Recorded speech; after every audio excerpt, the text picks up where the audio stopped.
welcome everyone. I'm Christine Fisher, your host of this edition of Goetemann ARTWaves, coming to you by way of 1623 Studios, located in Gloucester, Massachusetts. My fellow co-producer, Kathleen Gerdon Archer, and I are very appreciative to acknowledge the generosity of our 2021 sponsors. They are Prince Insurance Agency, M.K. Fisher Visual Artist, the McDermott McCarthy team at Gibson Sotheby International Realty, Common Crow, and our partners C Arts and 1623 Studios. Their support has ensured the continuation of our show here in 2021, and we are most grateful. I want to acknowledge that the music that is now accompanying our program has been jointly created and provided by two fabulous local musicians, Steve Lacey and Pat Verga. Our program focuses on bringing forward talented artists, and today I'm excited to have a conversation with someone who is highly regarded for her artistic expression, as well as providing real leadership to the Goetemann arts community. I welcome Kathleen Gerdon Archer. Kathy has deep affection for Goetemann and, in her words, believes that the value we place on artists completely reflects who we are as a community. I love that statement, it's so strong. Walking the talk, she is a dedicated steward of the Rocky Neck Art Colony, an important cultural asset that extends way beyond Gloucester. Kathy is also the president of the Board of Trustees. Today, however, we're going to focus primarily on Kathy, the accomplished artist. Kathy graduated from Montserrat College with a degree in painting and painted for years before gravitating full-time to photography and sculpture. While at Montserrat College, Kathy participated in the first ever Artist in Residency program and studied in Italy. What an opportunity, right? For years, Kathy has been showing her work regionally. She has recent past affiliations with the Kingston Gallery and the Copley Society, both in Boston. She was the former program director of the Goetemann Artist Residency here in Gloucester and was involved with the 10 Webster Street Artist Salon. Welcome, Kathy. Thanks, Christine. It's nice to be here. I appreciate the opportunity. Oh, we love seeing you. Welcome, welcome. So I want to say to you that to just get us started, I first met you when you owned the White Bird Gallery on Rocky Neck. Mm-hmm. This is going back years ago. And I was so mesmerized by your photography. Oh, I was just filled with wonder. It made quite an impression on me. So I wanted to share that with you up front. But let's talk about your journey. Your work is so fascinating. I'm sure we all want to know kind of what kind of propelled you to do what you do. Oh, well, that's an interesting question because, you know, being lucky enough to be a creative as you are as well, you realize you have a wonderful opportunity to share the thoughts about what you do and what you're thinking. I've tried to be creative all my life, raising my two boys to be creative people in the world as well. It took me to Montserrat, which was such a wonderful experience going to art school there. And I did that later in life. And then on to Rocky Neck, where I'm surrounded by people who care so much about art and artists and making sure that we allow space for artists to create at an affordable rate and trying to carry on the tradition of a place that is so dear to so many people on Goetemann. So that's pretty much how I got here. Well, we're grateful that you're here. Thank you. We're grateful that you have made such a wonderful investment in our community. Kathy, let's talk about your work a little bit. How would you describe your work? It's just so unique and magnificent, honestly. Thank you. Well, I like to say that my work talks about time because I consider time in all the work that I've done previously and right up to the newest work that I'll show you today. It speaks about time in the greatest and the smallest sense of the word. And to do that, I use ice, fossils, minerals, and plaster in photography and sculpture to express those ideas. So what I'm trying to say is to set the importance that we think of our own life on a scale of what we do and what we accomplish against how relatively insignificant we are on the larger scale. And in order to do that, I place the photography and the sculptures side by side and they speak to one another. So for many years, I've been working in abstract photography, and this is one of the photographs that I'll show you now. I build layered forms in ice to reflect geologic time, and then I take photographs of them that you may not recognize the things that you see in them. Today, I'm going to show you later in the program a photograph that you will see what they look like. But the images that become the art are much more painterly and less and more abstract. Painterly is a great descriptor.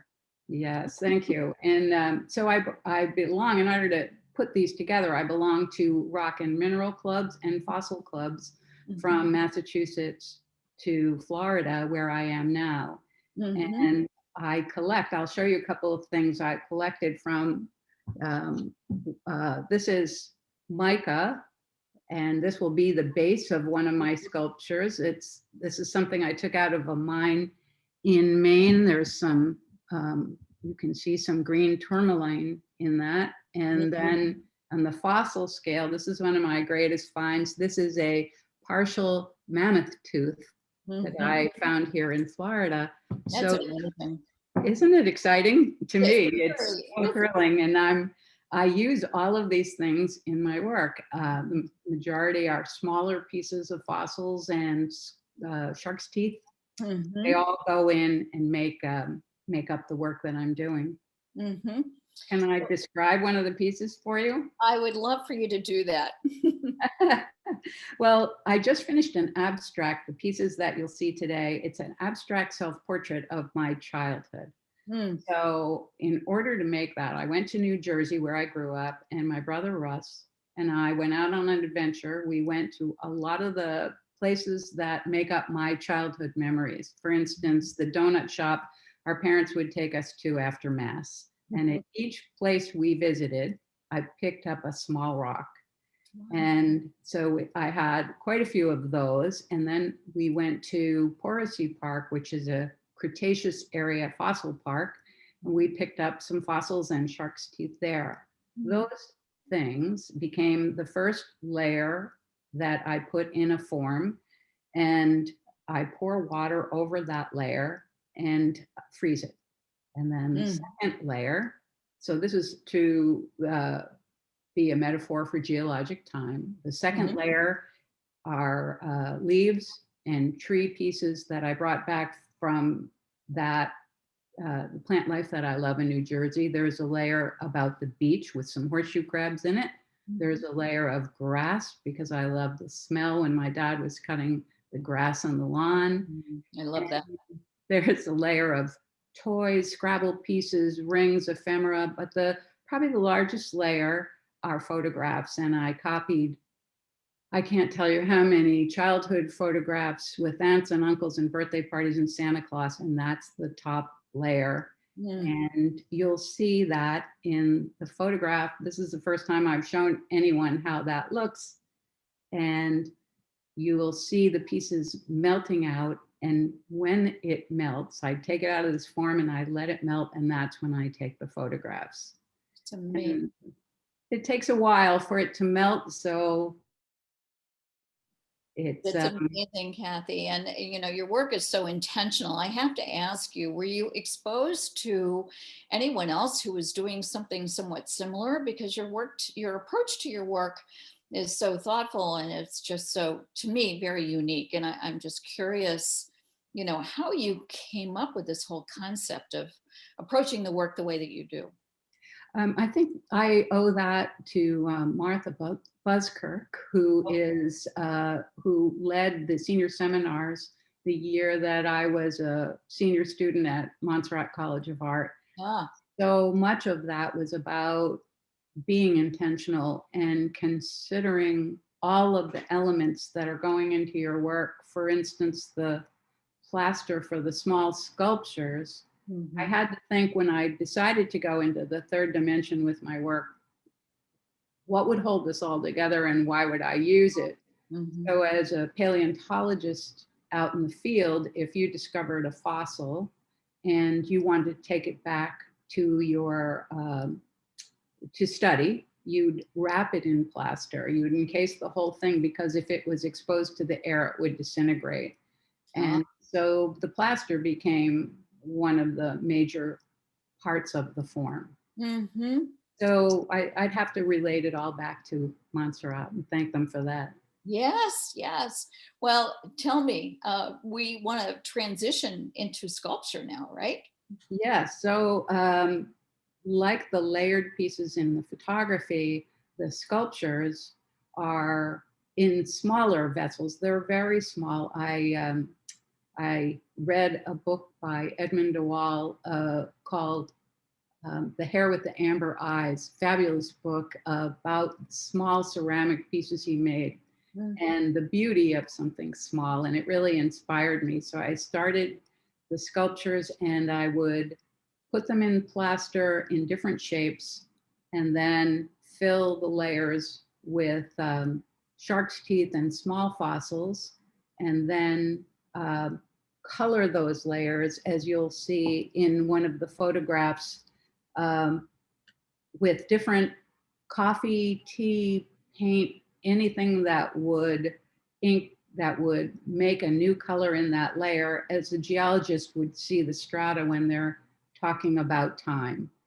And then the series is called Core, Mantle, Crust. So as you'll see in the next photograph, I would take the small sculpture, and there are, I can show you here, fit right in my hand, and balance that on top of one of the larger rocks I've collected, that, and put it precariously on there so that it was almost teetering, to make you look at it closely and think about how precarious the world situation is in terms of our stewardship.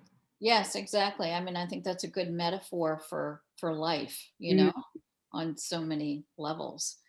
I can only imagine, Kathy, what your studio must look like. Oh, yeah. I have to say, it looks like the mad scientist studio. I have a good sized studio in Beverly, and 2 walls are just floor to ceiling shelves covered with rocks and minerals. And then the table that runs down the middle is covered with giant jars. I bought these beautiful big jars with all different size fossils in them. And then I've left one wall for painting because I haven't completely drifted away from painting, although I don't show much painting any longer. But it is a wonderful way to transition to that wall when you kind of need to clear your head and think differently. Right. So nice way to shake things up. That's right. Do you paint when you kind of want to loosen up or warm up? Not specifically to that so much. It's more to clear my head. Sometimes you can just throw paint at something, or even if it's a more detailed piece, it just takes you out of the mindset of the sculpture and the frustration that we all feel at different times with our work. Yes, right. Exactly. Exactly. I want to ask you about your inspirations, but before I go there, I want to just check in and make sure that you have shared everything that you'd like to share about your sculpture.